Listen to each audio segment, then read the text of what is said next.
This is the US-Mexican border, a harsh landscape that's become the focus of bitter debate between the two countries. Yeah, okay. We'll build the wall, but who's gonna pay for the wall? Who? Absolutely right. You got it right, folks. The film we're about to show you first aired in 2007. It questions a policy that's become even more contentious today.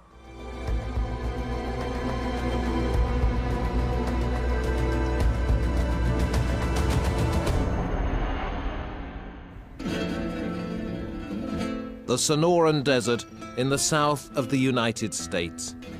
A harsh, hot, and unforgiving landscape straddling the border with Mexico. A natural barrier, not so much a protective wall, but a regional belt dividing the bodies of two nations. Thousands of illegal migrants cross into this area of Arizona every year. To them, it represents a gateway to a better life. In reality, it's often a gauntlet of death from which they may never return. Crossing the desert to avoid these steel and concrete walls which mark the border in urban areas. When we're on a main road like this, we look for people, anybody out here, they could be standing on the side of the road if they have made it this far and need help. Atención médica, aquí está uno, doctora. Llámanos si necesitan algo. Volunteer Catherine Ferguson and physician Norma Price are Samaritans, rescuing those who are in desperate need of help, illegals who've been physically and mentally defeated by the deadly conditions. People walk not only in trails, but they walk in circles because they're lost.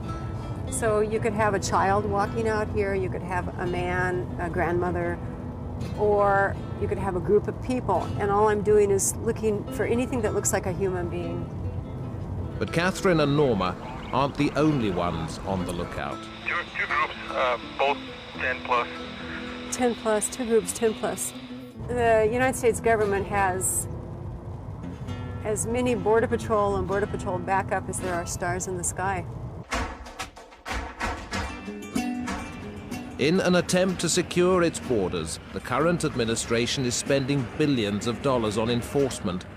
Money, many argue, is doing little to stop the human traffic, merely rerouting it. Since they've closed the ports, it forces people out into this arid desert, and people are dying. So it is supposed to send a message back to the villages in Mexico that if you come here, you'll die out in the desert. It's a policy of death. They really don't know what they're facing. I mean, they don't know how hot and dry it is. Most of them, if they haven't been here before, they don't know about the desert. And we see women in high heel shoes or wedge shoes, and they'll have one bottle of water. And in this environment that is so hot and dry and desolate, they need, if they have any degree of heat exhaustion or heat illness, they need to be taken to the hospital immediately. And the heat literally just cooks the organs, the brain, the heart, the kidneys. We see a lot of pregnant women, and that also increases the risk that they'll get into trouble. The worst, saddest of all, of course, is the children, and we see situations where children die. But for those making the passage, it's a terrible choice. A gamble, really. Face death and avoid capture, or seek help, even if that means deportation. Hola, señor! Hola, señor! Ahead in the distance, emerging from the scrub, stands a solitary figure. His decision has been made. Paying with his life is too high a price for passage to the promised land. ¿Necesitan agua y comida? Buenos días, señor. ¿Cómo está? Me llamo Catalina. Gracias. Somos samaritanos. Somos de la iglesia. Frightened, disorientated, and exhausted, his story is like so many others, left behind when he couldn't keep up with the group. ¿Cuántas personas fueron en el grupo? 25. 25. Se quedaron 3, como 2 días, pues, hasta acá aguanté. ¿Y por qué viene aquí a los Estados Unidos? Porque debo bastante dinero a México, mi país, y quiero pagar por eso. ¿Y cuántos días está aquí solo? 5 días con hoy. Que era difícil, pero que había que probar, porque si uno no prueba nunca sabe cuál es la realidad. Como no solo te cuentan, no, ahí se pasa fácil, o ahí no se puede, entonces hay que mejor venir a probar para ver. El primer día fue bonito porque salimos de noche, solo caminó de noche, no había mucha espina. Ya el segundo día mucha espina, mucho frío, empezó a llover, bien mojado, el pantalón ya se mojó como 6, 8 veces, como ha estado lloviendo todas las noches, y se moja y se vuelve a secar. Ajá, fue difícil. Esta camisa era nueva, ya está toda rota, vieja. Pero Dios sabe la verdad. Porque... ¿Pensó de tu familia? Mucho. ¿Y de qué? Que ya sabían que me había quedado y que saber que... The Samaritans present him with his options, but his face betrays the answer. ¿Qué es su sentido? Regresar a México. Sí. He's off of 286. US law means the Samaritans can do nothing but call the Border Patrol. Placing an illegal in their own car would mean a possible jail sentence. Anybody that gives them a ride will be arrested if they're caught. We can't do that. They could spend 5 years in prison for transporting an illegal alien and 10 years for conspiring against the United States government. With little time to collect his thoughts and belongings, he's arrested by the Border Patrol. And this is a first-hand look at the law in action. You have to stand back. Federal agent doing my job. Back off, please. I apologize for America. There are really nice Americans here. Those guys were not nice. But if the authorities appear to be taking a hard line, there's a reason for their lack of hospitality. The truth is, many who attempt to cross illegally will do so again and again until they succeed. And that means zero tolerance. Senor, my life is in danger. I prefer you shut that off on me. Okay? Because you put it on the web. Okay? They have warned you. Oh my goodness, these are human beings. We're dealing with intelligent, feeling, sentient beings, and we can't give them socks or water. There's something very wrong with that.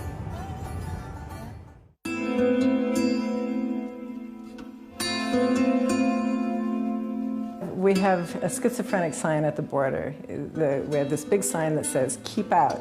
And at the same time, metaphorically, we have the sign that says, help wanted. There's a tremendous lure of jobs. We have significant sectors in the economy that need large numbers of low-skilled workers that we're not producing in the native-born population. And there are no legal channels for those workers to come in. And therefore, the only way those workers can enter in large numbers is illegally. Judith Gans is an academic and an immigration expert.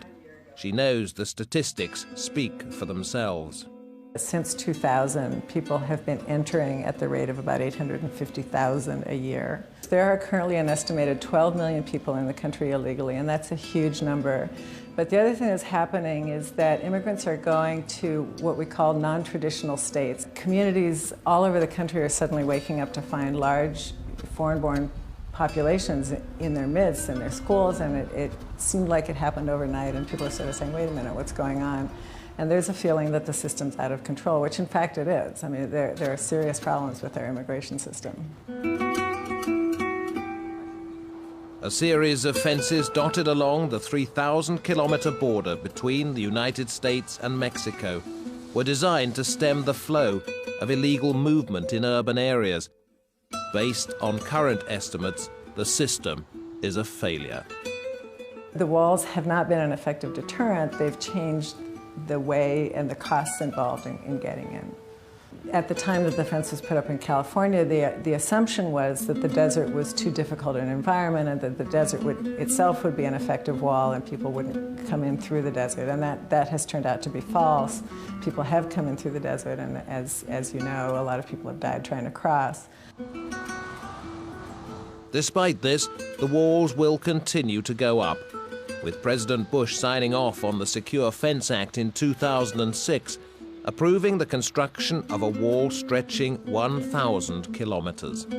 On the other side of the fence, the lure of the American dollar appeals to both citizens and the Mexican government alike.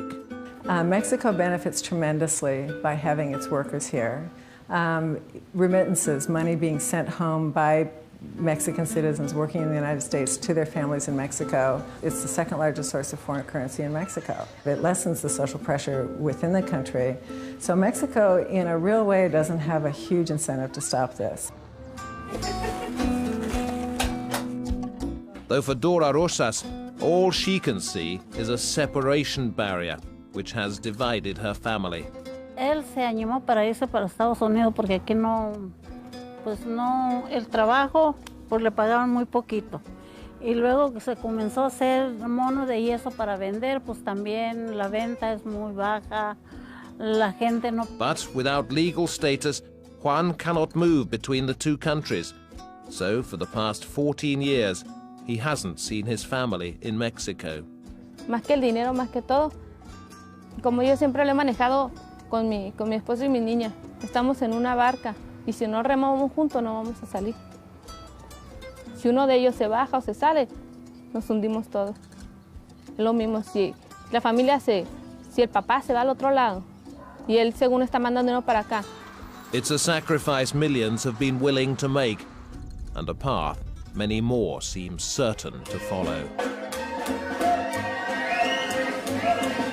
Mexico, a country of more than 100 million people, but where more than 40% live below the poverty line.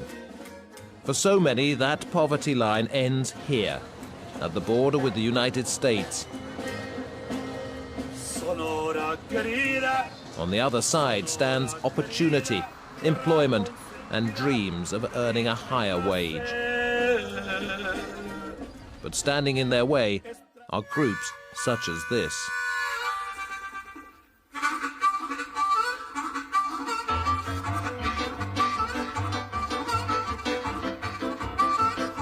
This is American Border Patrol, US citizens doing their bit to keep illegals out.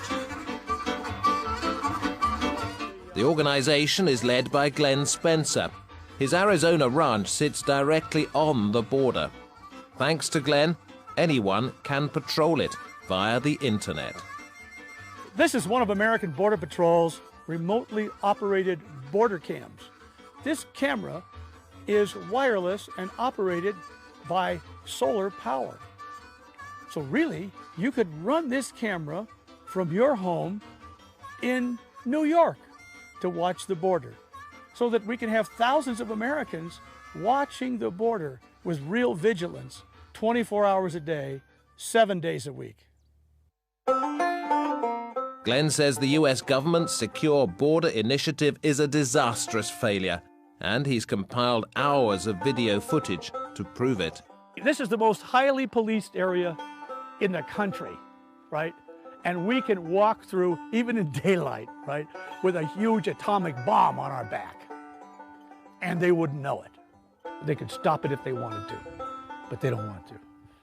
I will bet you there are at least 60 illegal aliens holed up, moving through the river, in the washes, right now. You have to understand, this goes on for 1,500 miles of the United States border, all along here. Now, people say, well, I don't see anybody. Well, they don't want to be seen. And to make sure they are being seen, American Border Patrol is spending millions of donated dollars on surveillance equipment. This is our Border Hawk UAV. UAV stands for unmanned aerial vehicle, and basically it's not a lot different than a remote control airplane, except this has a computer inside of it. It flies by itself, and underneath, right down here, This is our little pan and tilt system here. This is one we designed and had built for us, and this allows us to look around 360 and interrogate a target, as it would be called, where you can look at something and stay on it as the plane's moving. A former military man, Mike King knows how to catch the enemy. So when the Federal Aviation Authority stopped him flying unmanned aircraft, he simply changed tactics. Plan B was to buy a real airplane, and so we did. We purchased a Cessna Tu-206, and but we get a lot of video that way. It's been an extremely effective tool for us to gather intelligence on what's happening on the border. Once you train your eye to see into the bushes, you start picking them out pretty easily as you fly along the border, especially on the south side as they're staging. They're aspiring illegal aliens at that point. There's a lot of it. You don't see it because they don't want to be seen, but they're everywhere. When we first got our thermal camera and put it on the house, and I turned it on, I swung it into the south, just looking into Mexico, there were people down there. And the next day there were people down there, and the next day there were people down there. And that every night I was catching groups of 20, 30 walking just west of the property here. For like 3 weeks straight, in 3 weeks I caught like 500 people. I don't pretend like I'm not involved. You know, my conscience won't allow me. I see it happening, you're not getting into my country today. And I call the Border Patrol. So let them deal with it. We don't go out and tackle anybody. This all may seem a little excessive, obsessive, or even slightly mad. But considering that more than $3 billion is being spent on border security, Glenn showed Al Jazeera exactly where that money isn't going. We're approaching now the international border between the United States and Mexico. I'm now going to step into Mexico, and here we are.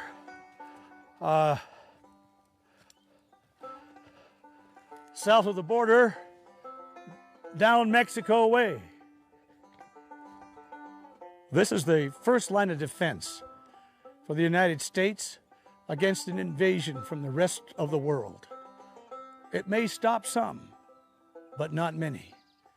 Look how much money we're spending on defending the borders of Iraq. And our borders are wide open. And the government knows it. They're wide open to drugs, terrorists, and we've proven that. And they know it. But we're being sacrificed on the altar of globalism. They no longer believe in the nation state. They want to merge Mexico, the United States, and Canada together. And if a few thousand people are sacrificed in the process, that's just the price of doing business. For many who have tried to cross and failed, they rest, receive medical treatment for cuts and blisters, and then get ready to do it all again. And here in Nogales, in Mexico, people smuggling is big business. Por persona, pues aquí los precios que andan entre $1,500 y $2,000. Hasta allá, hasta Phoenix. This man is a coyote. He won't show his face because he imports goods from the United States. But it's human exportation and exploitation where the real money is. El coyote hace el acuerdo aquí con la gente. Ejemplo, si viene una esposa y dos niños hablan con el papá ya, y él se hace responsable de que llegue la gente y ya se lo paguen. Pero mientras en el trayecto de aquí para allá, ¿qué puede suceder? Puede suceder muchas cosas, se puede voltear el carro. But therein lies the irony of the situation. The legal route into the US is fraught with as many obstacles as a trek through the desert. Regardless of one's political allegiance, regardless of whether someone's an activist or a humanitarian, you can't turn away from those in need. I'll hear people say, well, I like the migrants, I just don't like the illegal migrants, or I like immigrants, just those who come in legally. And I think these people are either extremely naive or stubborn or turning their back on the situation because there's no way these people can come in legally. Though, as the saying goes, do good fences make good neighbors? Many would argue it's merely the symptoms that are being addressed, not the cause. And that is an issue for both sides of the fence. I think it's shameful that a country as rich as Mexico is forcing poor people to come to another country to work. I would suggest that it is shameful that the president of Mexico calls people who go to other countries illegally to work heroes. And I think it's shameful that of both our countries that we can't get together and work out some sort of a sensible policy. Melissa Owens lives with the reality of illegal migration. This is her backyard. It stretches as far as the eye can see. Well, basically, Mexico is about 4.5 miles right over that ridge right there. This is due south. But she's seen enough of the problems and trespassers on her land. I would say we would have at least one group of 15 to 20 people at least every night. Sometimes groups of men, but sometimes women with children in their arms, waking me up. You know, they have no idea what to do. They're lost. They just need help. They've been told by their guides, their coyotes, that it's 6 miles to wherever they're going. They get up to the top of that ridge and this is the view they get. They look out across this valley. Obviously, there's nothing.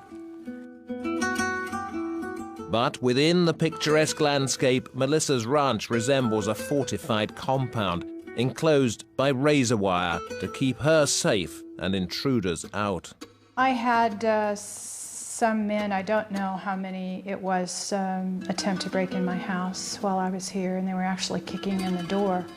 And I was here by myself, and it was not a good experience. I think I'm pretty tough, but I don't particularly want to have that happen again. Alone in such a remote environment, Melissa is prepared to defend herself and her property. When I work away from the house, I wear a small handgun, and I have it on my belt almost all the time. I wear it for protection.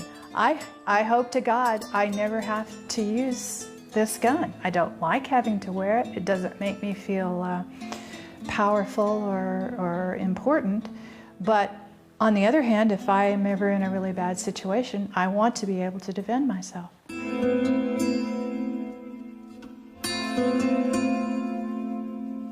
An emotionally charged issue, illegal migration has polarized Americans.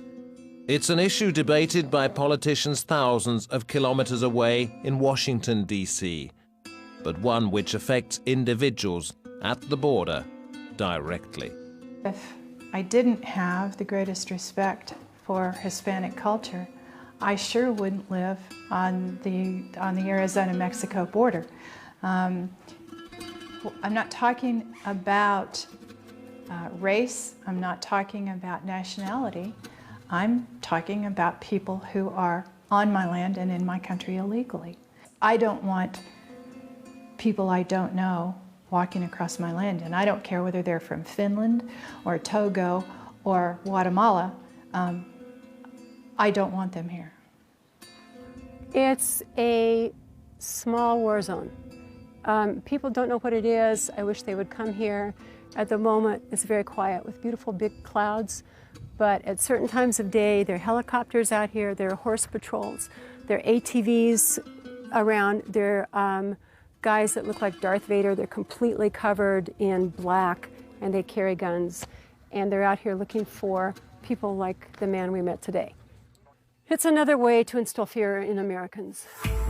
Since this film first aired, the US continued to increase spending on border security. At no other time in history has there been as many Border Patrol officers on duty as there are today. And now the authorities are bracing for a new challenge: children. Since 2014, the number of families and unaccompanied children apprehended at the border keeps skyrocketing. Young people are filling family detention centers, having fled poverty or extreme violence in Central America. Mr. Donald J. Trump! Today, the border issue is taking center stage in US politics, as US President Donald Trump gets serious about one of his biggest campaign promises. We will build the wall, yes. We will build the wall. Oh, we'll build it.